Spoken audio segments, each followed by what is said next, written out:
Here, however, we end up picking up 2 more party members. Eventually. The first is Marino, who's a pink armored ninja? Really? You couldn't put her in lavender? Lavender at least works as a good darkness disguising color. The way they designed her makes it seem as if they were trying to echo Rouge the Bat, or were buying too much into the Japanese female thief archetype, where sexy took priority over anything else. Regardless, she's not with Rebellion, but a free agent after any secret information or discovery should then make public. In this case, after any Force Metal technology. We, however, are stuck dealing with the agent Rebellion sent to either recruit or kill Gaudile, named Dr. Psyche. Wow, so they did make a robot master out of Number Man. Allowing Marino to be the first to reach our aforementioned medic Cinnamon, learning the Force Metal generator she was after has actually been built into the adorable Reploid. And thief she may be, but she's not entirely lacking morality to destroy a non-hostile sentient to get it. Psyche is also shown to be after that same technology, saying Rebellion isn't interested in open warfare. Which is an odd thing to say about an organization that was ready to blow up a civilian city and took prisoners of war, and then tortured them, which is against articles of warfare concerning the treatment of prisoners. But they're too late. Said generator has been hidden by its installation into Cinnamon, and Marino deciding to just take her along with. The phrasing of which easily coming across as a double entendre when said generator shines in her chest like a beating heart. And the 2 girls moving keeps Cinnamon from Psyche long enough for X to be able to intervene and rescue Cinnamon. Marino taking damage in the process and well, Marino repays her debts and wants to save Cinnamon due to her repair ability, saving her from irreparable damage. Joining the party for the final battle, and her preference to steal everything not nailed down makes her be part of things long term as, well, the Rebellion has a lot to steal.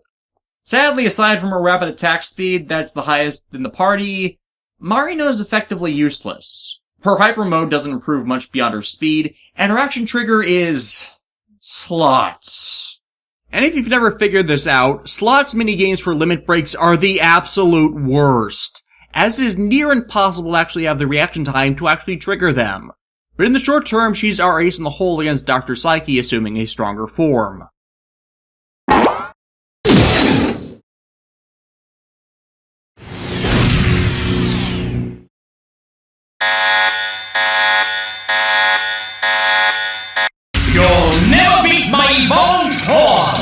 I wouldn't be so sure. Give me a Pokeball and I'm sure I could take you out easily.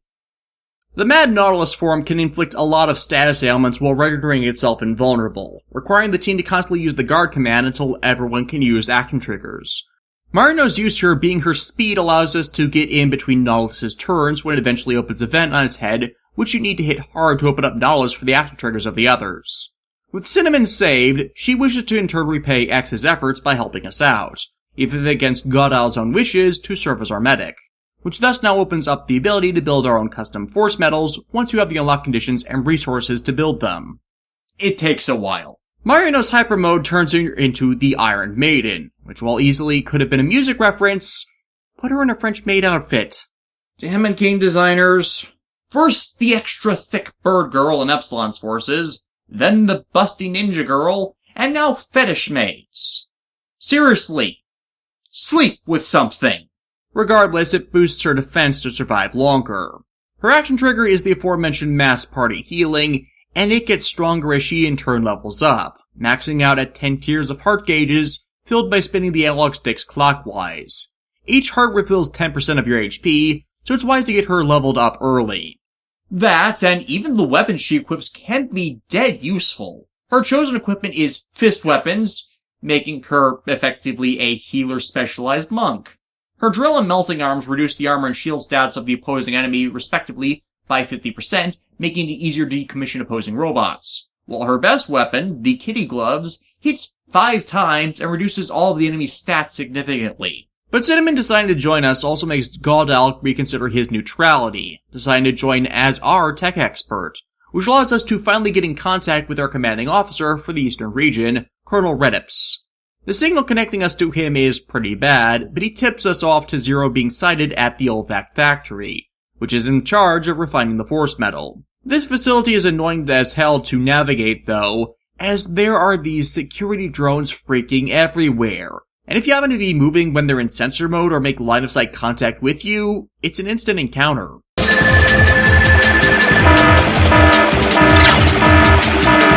And that frickin' alarm is insufferably awful. On the bright side, this makes a decent spot for leveling, as it's one of the few spots that is guaranteed to invoke encounters.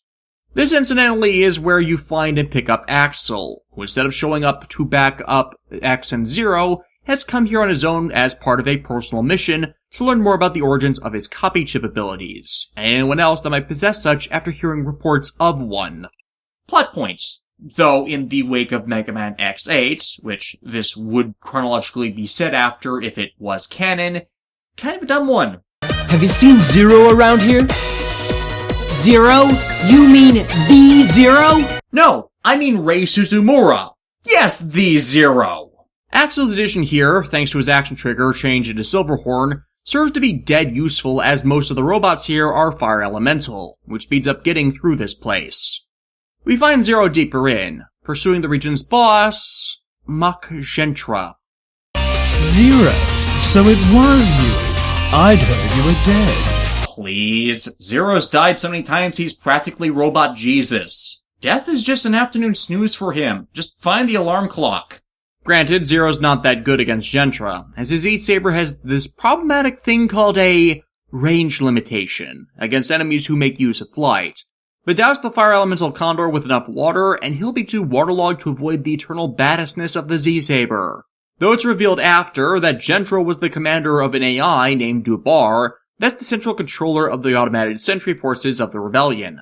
Gentra's destruction sending it rampaging, and acquiring Axel's copy ability to take Gentra's form to shut it down. Once again, Axel is showing himself to be useful for the first time ever. His form change ability is a hell of a lot more effective in an RPG setting than an action platformer.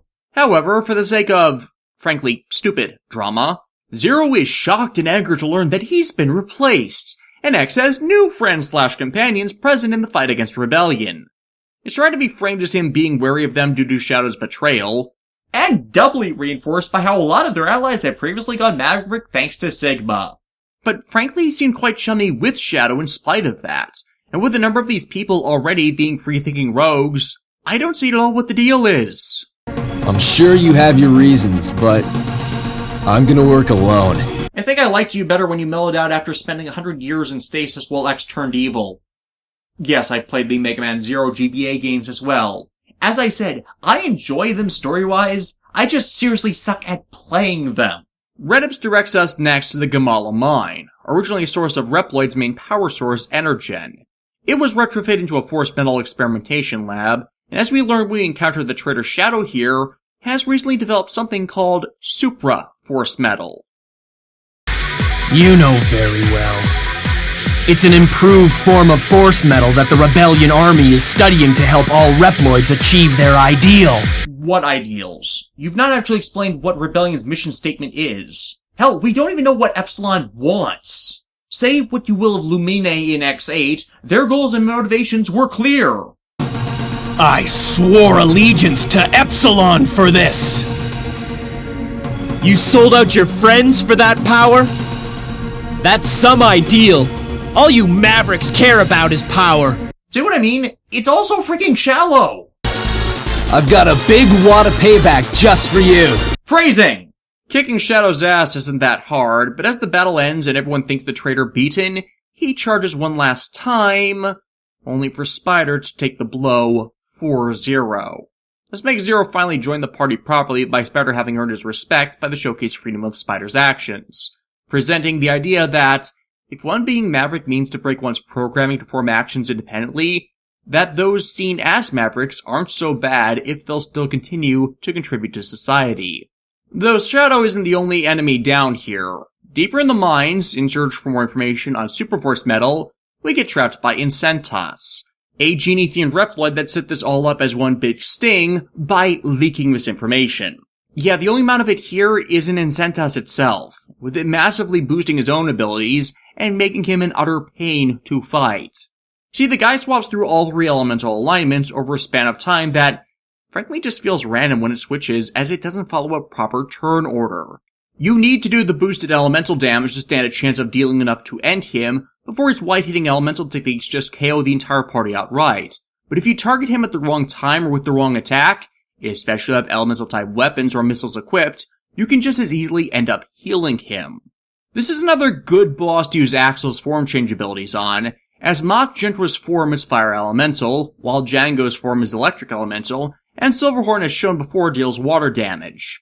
Especially useful in the phase of how X's X-Fire Hyper form will be useless or actively help the enemy in 2 out of 3 of these forms. And yet that's still how I beat the guy.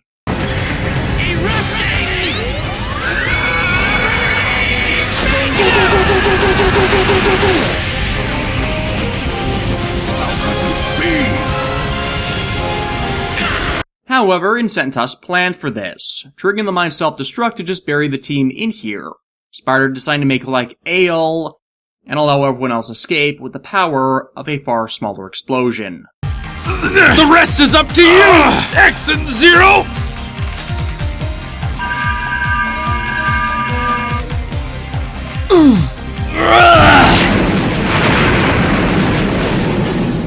Again, this game is freaking dark.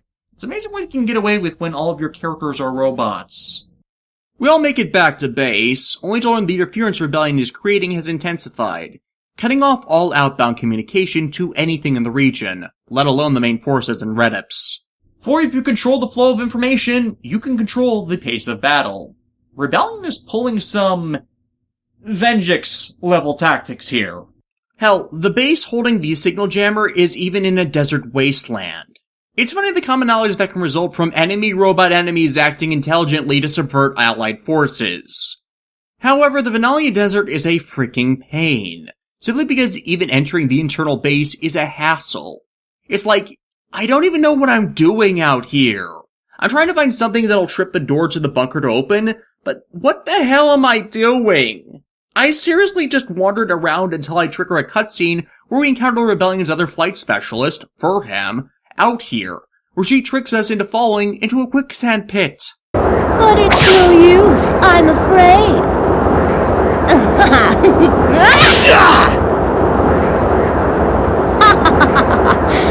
What's wrong, kid?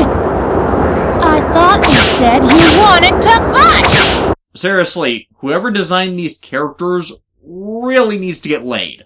This quicksand pit actually ends up leading us into the base, where once inside we have far more easily a time navigating the place. And then it's a unique puzzle of realigning laser locks to open all of the security doors, leading us to the boss of the area, Botas, and that for some reason has a permanently opened mouth that's left as an O-ring. Once more, this designer needed to get laid.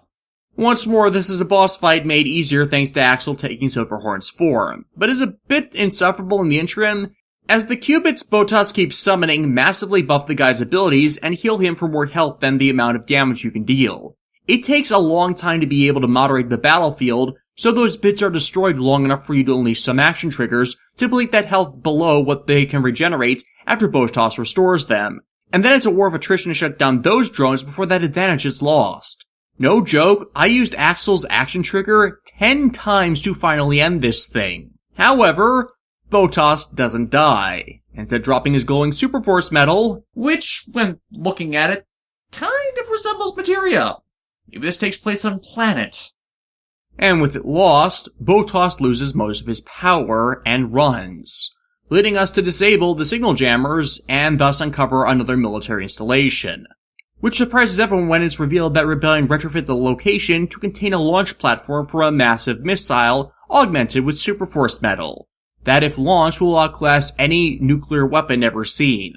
As Gauda reveals on analysis of the metal we took from Botas, the Super Force metal is 10,000 times more of a power boost than the standard ones, and the standard Force metal already turns standard Reploids into juggernauts that match up with the two most powerful robots on the frickin' planet. So turning that much power into a bomb? That is a planet cracker right there, and again fails to sell Epsilon's crusade as anything other than a grab for power. The interference emitted by force metal will create a mass of mavericks! That is not in any way how that works. You're talking as if this is supposed to be just an EMP. Botas confronts us and reveals that the warhead has to be armed with keys, one of which he has, but without his force metal, he's literally a pushover. The only complication then being how he runs, and creates holograms of himself in an effort to dissuade pursuit. But considering the place is just a series of hallways, it's not hard to just keep following him, as it's not like this is a maze you can actually lose someone in. Hell, his flight of fear actually leads to his doom, and us straight to Furham. She's water elemental, so Axel's wild Django change pretty much overwhelms her, and as one of the last bosses of the game, she's practically a pushover. The only thing you need to look out for is her freezing the party members so they lose attack turns. However, that isn't the end here, as she escapes by falling down the missile shaft, which buys her time to recover and leave while we've got to take the long way down. But it also allows Botos to tear the other warhead key out of her body so they can steal the Superforce medal from the warhead for themselves. Stupid Epsilon! Stupid rebellion! Everything is for some dumb ideal! It's all a fancy pipe dream! The ends justify the means, and the one with the power wins in the end. I think you might be onto something. Huh. I recognize that arm. And it's not one of the Rebellion that retrieves it, as the Rebellion's remaining commander, Scarface, assaults Giga City in a one-man effort to reclaim what he thought X's team stole. This merely serves as a primer for a second later battle with him, where you learn he's electric elemental, which means X's hypermode armor finally has some use against an enemy again. Though Scarface has this annoying tendency of counterattacking hard consecutive attacks. So if you have two characters use melee attacks in a row, he'll counter the second melee attack. Switch up shots and slashes, and you should be fine. But once the battle reaches a certain point, Scarface tries to defend his faction's actions. The Rebellion and its commander do not wish to wage war. Why pit Reploid against Reploid? You imprisoned and tortured innocent people and made people work for you under threat of others dying for disobedience. You do not have the moral high ground here. Because you deny us our dream. Commander Epsilon ordered us not to attack unless provoked. I've come here of my own volition. When I fought you, I realized that you're not the kind of Reploid that would use power to achieve crazed aims. So why in the world would you use a deadly weapon like Supraforce Metal and risk creating mavericks? A weapon? Yes, it can be used as a weapon. But Supraforce Metal was originally created to heighten the capabilities of Reploids. By using it to improve ourselves, we have the potential to evolve by our own will. Really? That's the route you're going with this? You know, by even going Maverick to do this, you show you already have free will. Hell, X himself is an example of a fully realized Reploid due to the whole morality thing he's solely guided by for his decisions. And yeah, they completely ignore that and any counter-argument that shows that this is just frankly dumb. I believe that artificial intelligence, once it reaches the point of proving sentience, should be treated as a living technological being. But this is ignoring the safety to others just to prove that you possess something you are already shown to have.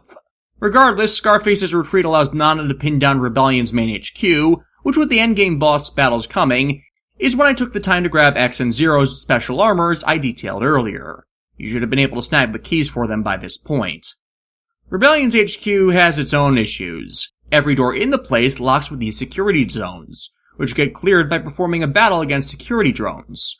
But they regenerate quickly, so you have a lot of mandatory battles to progress through it. Then the central spire of the place is locked by a rotating room. That's a puzzle into and of itself where you rotate the entrance to gain access to 8 differing rooms, some of which will give last-minute improvements, but is a pain if the 2 switches you're stuck with rotate the room one way by 3 doors, and then the other way by 2 doors. It's easy to get lost on what door set is which, but an easy way to distinguish everything is rotate the doors one way once, then grab everything by using the other switch, then hit the other console again to clear the other rooms and then find the exit door. With that, you're all cleared for the rematch with Scarface, which with a few more levels is easier, finally leading us to confront Epsilon. I will not run from this fight, for I know that this bridge must be crossed to achieve our ideal. Oh, wait, you serious? Let me laugh even harder.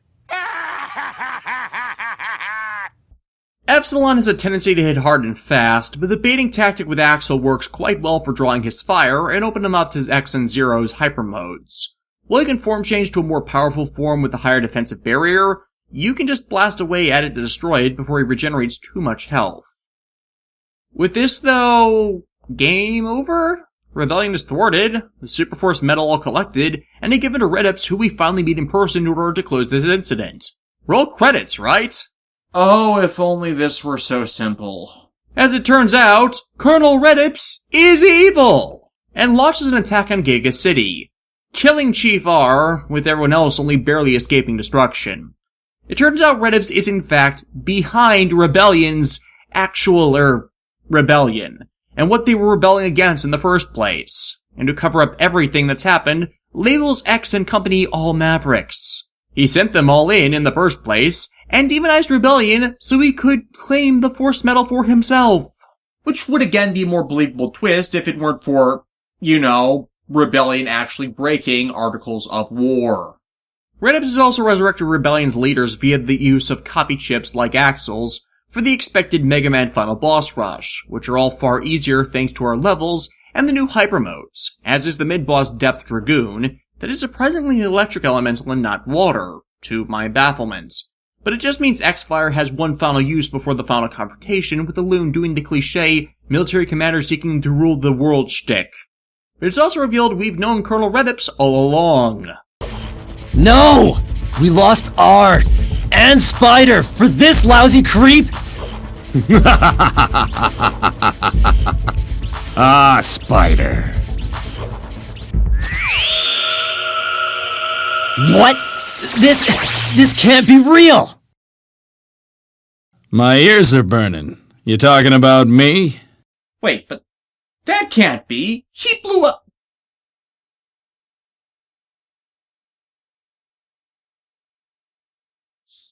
Oh my god! Bog! His goblet spelled backwards! Yeah, Redips has been a double agent after his own goals all along. This is surprisingly a good twist, and was seeded several times before in how we kept making contact with Redips through extreme interference, and Spider was never present when that would happen.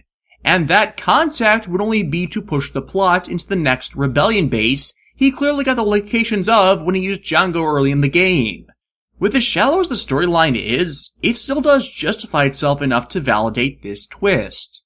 And worse, with Superforce Metal powering him, and used in tandem with the data on the other machines and fusion with the orbiting space station, beyond all limits, allowing him to legitimately have the power to dominate the world, if not the universe. But in the face of this manipulation, well, it's clear Redips is far more of a monster than Epsilon was. Epsilon's ideas were dangerous. He knew all along that the use of Superforce Metal involved the possibility of turning Maverick. But at least he was better than you. At least he wasn't a Maverick from the start. Redips, you're crazy! I'm positive. This guy has acquired abilities of the Dark Gundam with the help of Kyoji! Redips' super form is nothing but an endurance battle. Just last long enough and Furham will come in, the last member of Rebellion somehow having survived all this long enough to swoop in and break one of the cores, damaging Redips' super force metal, which weakens him enough for the team to finally take him down. Now's our chance! Redips! Take this! My love, my anger, and all of my sorrow!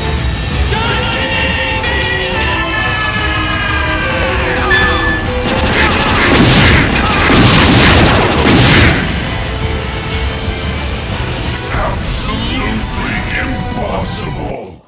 Redips dies, proclaiming that this isn't over, and at some point the Mavericks will win, with the game ending with Furham taking the last of the Superforce metal and jumping from the station, exploding in space. Everyone else crashes down in the ocean, with no real wrap-up or closure to, well, anything beyond that. Megaman X Command Mission is not particularly good. It gives you some things the Megaman X games I felt needed, such as a bit more of an allied cast, but with how much the game feels padded with just battles, and more battles, while there's less there exploring the setting, well, it's something that ultimately is skippable at the end of the day. Though even with that battle grind time sink, it's surprisingly not that long a game. I only spent about 20 hours total on it from starting out to final boss battle. While I'd likely have to add another 10 to 20 onto that if I'd been able to go after the Ninetales extra bosses, for that shorter length of a game, nothing becomes that egregiously tedious, even with the tendency for different sections of the game to get locked in kind of an overly long loading screen.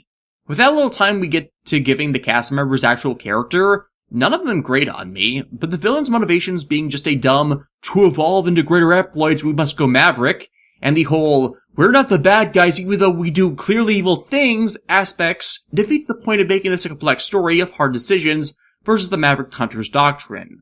While I feel Redip's reveal was well done, it would have been a better one had the interim forces not actually been Mavericks, and an actual rebellion against Redip's Maverick machinations, with the miscommunication actually playing into the moral argument that is repeatedly attempting to be made, instead of shoving it under the rug. But honestly, I've seen flaws in Command Mission done so much worse in works both before and after it, Digimon World 4 and Final Fantasy 13 to name two, that this really isn't what I'd call an actual bad game. So if you're a Mega Man X fan, I'd ultimately say check it out, but just make sure you're playing it on a ye old PS2 so you don't run into the post-game save lockout I did. Hell, you can save yourself some time by just game sharking a bunch of this crap. With that done though, I can finally go back to working on getting done the Battle Network reviews I should have had out last year. I'm Shinta, and I'll see y'all next time.